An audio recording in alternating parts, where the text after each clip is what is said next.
খুনের বদলে খুন, লাশের বদলে লাশ, এই রাজনীতি যদি শেখের বেটি করত তাহলে আজকে বাংলাদেশের এই নির্মম পরিণতিতে পড়তে হইতো না।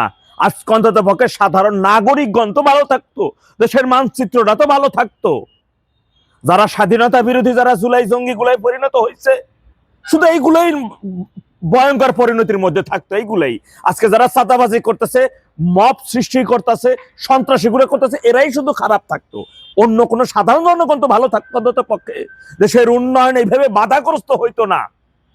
শেখের বেটে সেটা করে নাই, বরং সে করছে কি, তার বাপের বঙ্গবন্ধুরও যারা হত্যা করছে তাকে বিচারের মাধ্যমে তাদের বিচার করছে। তিনি খুন করে নাই, তিনি বিচার করেছেন। শেখ হাসিনা খুনি নন, তিনি বিচারক, তিনি বিচারকের ভূমিকায় কাজ করেছেন। আজকে দেখেন এই স্বাধীনতা বিরোধীদের ওই যে সাদা চুলদারি, সাদা জিন্দা ওলি যাকে বলা হয়, এই রাজাকারের শাবক, এই রাজাকারের শাবক, সে তার দলের সাবেক আমির, ধর্ষক, গণধর্ষণকারী, গণহত্যাকারী, গণলুটকারী, নরপিচাস, একটা নরখাদক। এই যে গুয়াজম, এই মতিয়ার, সেই মতিউরকে বলে সে ফেরেশতার মতো ছিল, নাউজুবিল্লাহ। এই যে ধর্ম অবমাননা হয় নাই, ধর্ম অবমান কই? দাড়ি, বাকি দাড়ি টুপিওয়ালারা কথা বলে না কেন? কথা বলে না কেন? বাংলাদেশে তো শুনলাম প্রায় 37টা না 38টা আসনে কোন জায়গায় দড়িকল্লা প্রতীক দেওয়া হয় নাই। তো ওই এলাকার মানুষ কি জান্নাতে যাবে না? তারা তো দড়িকল্লায় ভোট দিতে পারবে না। তারা তো ওই যে কি বলে, জুলাই জঙ্গিদের কলিতে ভোট দিব। কই তারা জান্নাতে যারা হুঁশ নেই, বদমাইশি করতেছে। আজকে দেশের জনগণ হারে হারে টের পাইতেছে শেখের বেটি কি ছিল। আজকে পাবলিক প্লেসে, জনসম্মুখে একজন জলজান্ত মানুষকে মাইরে ফেলানো, হত্যা করাটা যেন হয়েছে একটা আর্ট, এটা যেন একটা ফ্যাশনে পরিণত হয়েছে। অমুকে খাইয়ালাম, অমুকে ধরে আলাম, এটা যেন এখন কোনো কিছু নেই। মানে যে কে কারে কতজন মাইরে ফেলাইতে পারে ভাবা যায়? প্রতিদিন দেশে গড়ে 11 জন করে হত্যার শিকার হইতেছে, 11 জন মানুষকে হত্যা করা হইতেছে। আরে বাংলাদেশের মুসলিম দেশকে বলা হয়, এটা নাকি বলে যে মুসলিম দেশ। 25 সালের মার্চ মাসে, এই যে 25 সালে গড়ে প্রতিদিন 11 জন করে নারীকে ধর্ষণ করা হয়েছিল। রমজান মাসে নাকি শয়তান থাকে ভিতরে, শয়তান নাকি আটকে রাখা। তার মানে এই শয়তানিগুলো কারা করছে?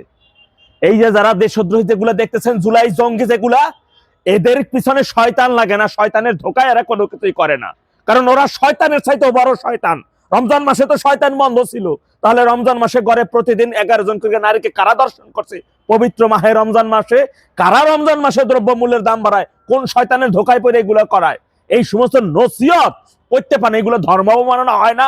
এই সমস্ত কথা বললে ইসলাম অবমাননা হয় না? মনে রাখো তোমরা জঙ্গিগুলা, মনে রাখো দেশ বিরোধীগুলা, তোমাদের হাত থেকে এখন ধর্ম রক্ষা করাটা, তোমাদের হাত থেকে এখন দেশ রক্ষা করাটা জনগণের জন্য ফরজ হইয়া দাঁড়াই গেছে। জনগণের জন্য এখন এইটা একটা আমল। এই মাটিতে তোমাদের কতল কইরা দিয়া, তোমাদের একেবারে সর্বশেষ শাবকটার নিঃশ্বাস, অক্সিজেন বন্ধ করে দিলে সেটা কখনো খুন হবে না, সেটা হবে দেশ রক্ষা, সেটা হবে ইমানি দায়িত্ব। কারণ তোমরা আজকে ইসলামটাকেও কুলুষিত করছো, তোমরা আমার পবিত্র ধর্মকে কুলুষিত করছো, প্রশ্নবিদ্ধ করছো, বিতর্ক সৃষ্টি করেছো ইসলাম ধর্ম নিয়া। তোমাকে কতল করাটা এখন একটা আমলে পরিণত হইয়া গেছে। সুতরাং আগামীতে জনগণ গর্জে উঠবে। তোমাদের হাত থেকে শেখের বেটি এখন পর্যন্ত আল্লাহ তাকে হায়াতে বাঁচাই রাখছেন, সুস্থ আছেন। কোন ধরনের গুজবে কোনো কেউ কান দিতে যাইয়েন না, সচেষ্ট থাকতে হবে, সতর্ক থাকতে হবে। এই সকল একটা জুলাই জঙ্গি, একটা স্বাধীনতা বিরোধী সর্বশেষ শাবক এখন অক্সিজেন বন্ধ করে দেওয়া, এইটা একটা আমলে পরিণত হয়েছে। এইটা আমল, এইটাই এখন দেশপ্রেম। ইনশাআল্লাহ বিজয় আমাদের হবে নিশ্চিত। জয় বাংলা, জয় বঙ্গবন্ধু, বাংলাদেশ চিরজীবী হোক। আসসালামু আলাইকুম ওয়া রাহমাতুল্লাহ।